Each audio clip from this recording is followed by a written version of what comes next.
This month for Family Home Evening, what I would like us to do, Marlene and I would like you to do, is to go in and do a little studying of the talks that have been given. But what we'd like you to do is set up, you need to do it with Excel like I've done it here, and set it up where you're going to identify either commandments or admonitions that is given by the prophet, and then thoughts about how it applies to you or ways that you feel like you could get it done. And sometimes the prophet will make suggestions. Other times he's going to make talk about the importance of it, but really leaves the how to do it up to you. So what we're going to do is just as an example, and we'll go to his first talk.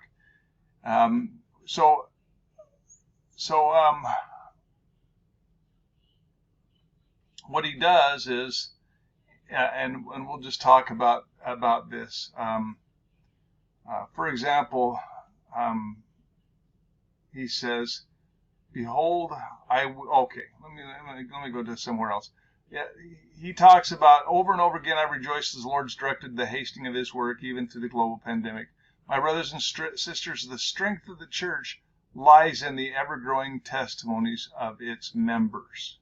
Okay, so testimonies of its members. Is that a commandment to have a testimony, or is testimony an admonition? And I guess we could say anything that comes from the prophet could be a commandment, but I'm thinking that commandments are more items that have been canonized, and certainly if you find them in the scriptures. So I'm going to put it under admonitions. So our strength of our church is through the testimony of its members. So as you think about that and you go back to this, he says testimonies are best cultivated at home. Okay, so what is he making a suggestion for us to do in the home? Well, let's just type in here, best cultivated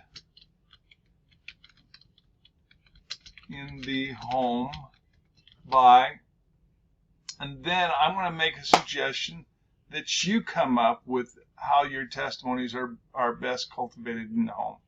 Certainly we could say by reading, or I would say more than reading, studying. When we've exhausted our studying, we should take our questions to the Lord in prayer. That's how we receive revelation. Perhaps fasting. So whatever way that you feel like in the home, and maybe as he goes on further in this talk, and I'm just kind of hopping around, but he talks about that he had watched workers dig out the roots, plumbing and wiring in the leaky fountain, and he also talks about our need to remove the debris in our life. Okay, so we could certainly say I think that an admonition is to remove the debris in our life.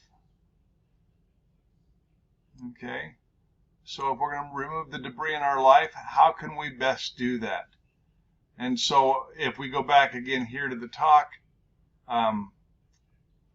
he doesn't go into a great amount of detail about how we remove that debris. So that gives it for your understanding is in your particular situation, in your particular life, I should say, in your own particular life, how can you best remove the debris in your life? Because I think for all of us, that debris is something different and will have a different meaning. All right? So I'd like us to come on Monday night, having gone through this exercise, and I'd like to first, when we talk, get your feelings about how this type of an approach to reading and studying the talks, was this helpful? And if so, was there any particular one of the talks that he gave that had really hit home with you, or really had been something that you had been wondering, thinking about, or an area that you feel like you really need to do something with. And does this also help you to understand that we're not just to hear the voice of the Lord, but we're supposed to follow the admonition and do something with what we've been told? So that's going to be my suggestion to everybody, and I look forward to hearing from each one of you.